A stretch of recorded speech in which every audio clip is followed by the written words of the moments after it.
Sino mananalo pag pinaglaban ang kabayo at ang leon? In this episode, malalaman natin yan. Kasi paglalabanin natin itong dalawang hayop na beer na to, parehong extra strong. This one is 7% alcohol by volume and Red Horse, of course, is 6.9%.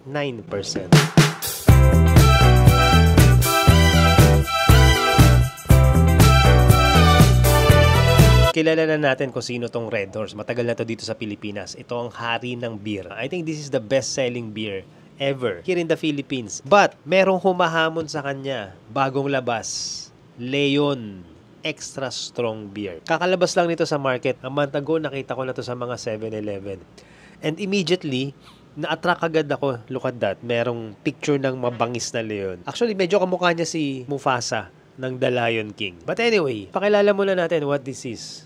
This beer is made by Asia Brewery, one of the two biggest brewers ng beer dito sa Pilipinas. There's San Miguel, of course. San Miguel makes Red Horse. Mas malaki ang San Miguel. Pero yung pumapangalawa sa in terms of yung laki ng operation is Asia Brewery. Matagal nang ina-attempt kalabanin or talunin ng Asia Brewery ang San Miguel. In fact, marami na silang ginawang beer to try to beat the lead ng San Miguel. A few years ago, naglabas sila nung beer na, I don't know kung naaalala nyo yun, it's called Brew Kettle.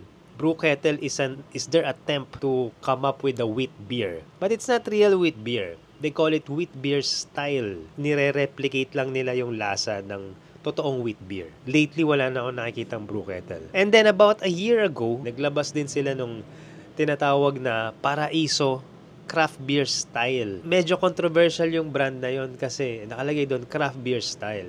But it's not really craft beer. It's made by one of the biggest breweries dito sa atin sa Pilipinas. And then, kung naaalala nyo, there's a beer called Beer na Beer that was made in around 80s or 90s. That was also a product by Asia Brewery. And yun naman, it was trying to replicate or it was trying to battle yung pinaka-iconic na brand ng San Miguel, which is San Miguel Pale Pilsen. But unfortunately, that beer, wala na, namatay na rin yan. And then now, yun na nga, cut to, we're now in 2025, and they're still making beers that are trying to beat the giant that is San Miguel Brewery. So therefore, in this episode, we will try to make these two animals fight each other.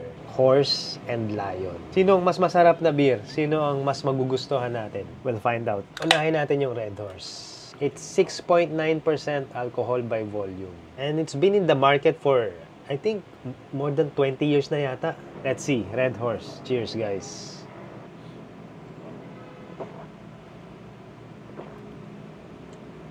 Yes. Kabisado ko na ang lasa ng Red Horse. I think lahat naman yata ng beer drinker dito sa Pilipinas. This is the kind of beer na, alam mo yun, yung batayan nila ng strong beer. So, I know what this tastes like. Wala na, hindi na ako nasusurprise dito. Alam ko na kung gaano kalakas ang tama nito. And I already know that about siguro mga 3 o 4 na cans pa lang nitong 330 ml na can, I know lasing na ako by that time. Pero bago tayo mag-continue, check out my pulutan. This is Healthy Grill Buffalo Wings, available in Sampaloc, Manila. 6 pieces for only how much?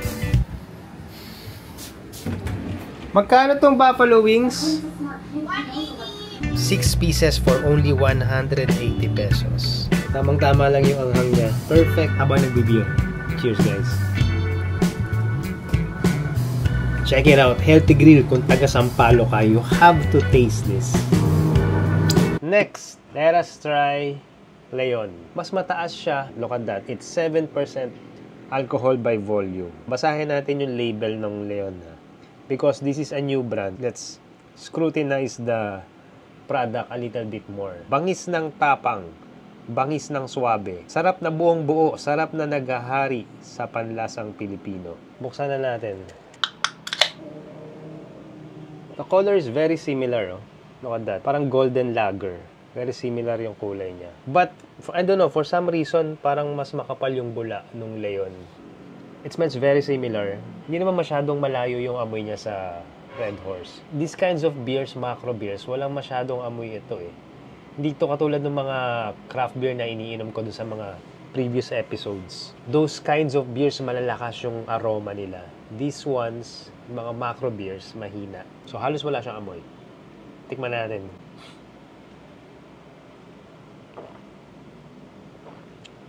It's very similar yung lasa nitong Leon dun sa Red Horse. Even the bitterness, hindi siya umaangat eh. Very similar siya. The only difference na nararamdaman ko is yung sa aftertaste. Yung taste na naglilinger sa lalamunan. Itong Leon, I think mas may talim ng konti. But in terms of flavor, it's very similar. Wala akong makita or wala akong maramdaman na pagkakaiba sa kanilang dalawa. This is Red Horse, this is Leon. Oh, okay. Alright, now I noticed na yung Red Horse is a little bit sweeter than Leon.